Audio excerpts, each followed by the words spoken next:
Halo, para mahasiswa yang saya banggakan, bertemu kembali dengan saya, Yeni versi AI. Semoga Anda semua dalam kondisi sehat dan masih selalu semangat. Pada pertemuan 6 ini, kita akan mempelajari tentang pengembangan lembar kerja peserta didik, LKPD, dan instrumen penilaian dalam perencanaan pembelajaran.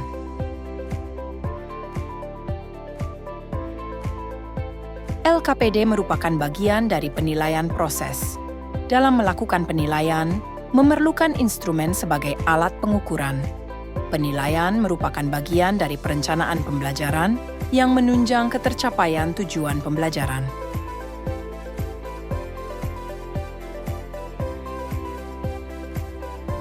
Adapun, tujuan pembelajaran pada pertemuan 6 ini adalah: pertama, memahami konsep pengembangan LKPD dan mampu merancang pengembangan LKPD selama proses pembelajaran.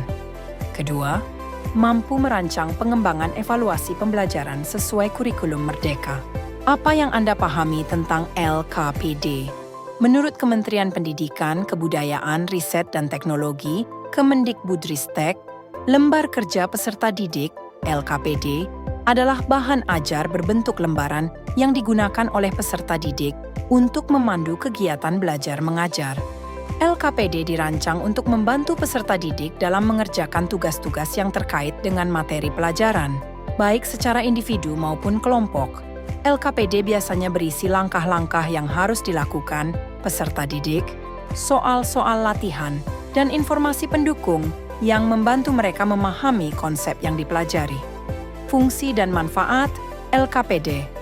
LKPD dirancang untuk membuat siswa lebih aktif dalam pembelajaran, karena siswa dituntut untuk berpikir dan menemukan jawaban melalui aktivitas yang disediakan.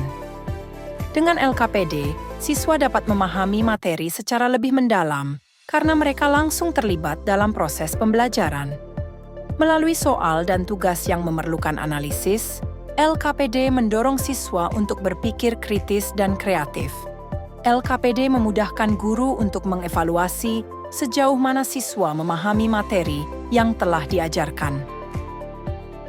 Metode pengembangan LKPD diantaranya: memperkaya kegiatan di dalam kelas, memotivasi peserta didik, mengembangkan keterampilan proses peserta didik, mengembangkan kemampuan peserta didik untuk memecahkan masalah, menanamkan sikap ilmiah melalui proses pembelajaran.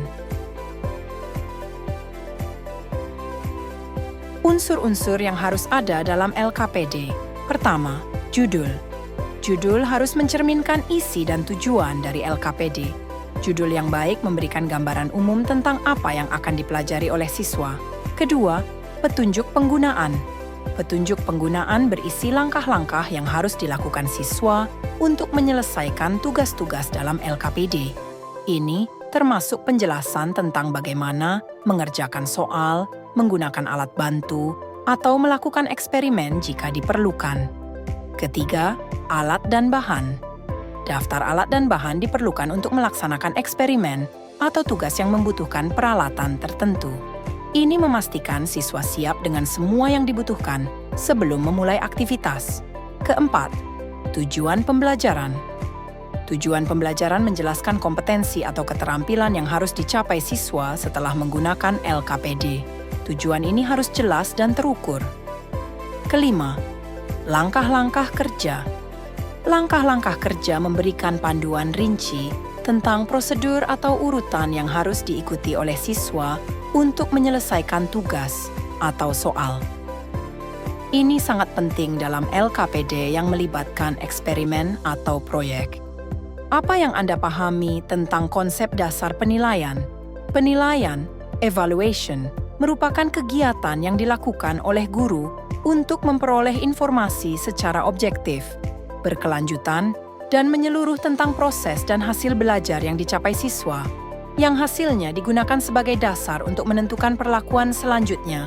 Depdiknas 2001. Hal ini berarti penilaian tidak hanya untuk mencapai target sesaat atau satu aspek saja, melainkan menyeluruh dan mencakup aspek kognitif, afektif, dan psikomotor.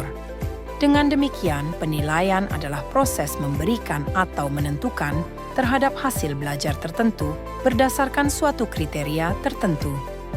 Proses pemberian nilai tersebut berlangsung dalam bentuk interpretasi yang diakhiri dengan judgement yang merupakan tema penilaian yang mengaplikasikan adanya suatu perbandingan antara kriteria dan kenyataan dalam konteks situasi tertentu atau untuk menarik kesimpulan atas situasi yang dihadapi.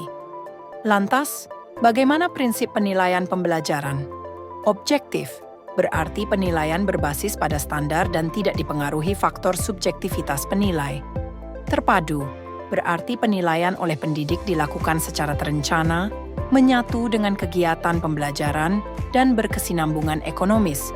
Berarti penilaian yang efisien dan efektif dalam perencanaan, pelaksanaan, dan pelaporannya. Transparan berarti prosedur penilaian, kriteria penilaian, dan dasar pengambilan keputusan dapat diakses oleh semua pihak. Silakan Anda amati contoh rubrik penilaian sikap yang tampil di layar.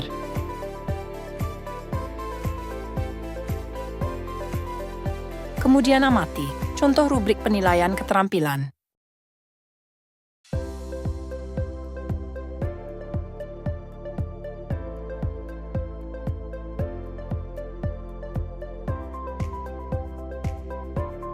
Setelah Anda menyimak paparan materi, apakah masih ada hal yang belum Anda pahami?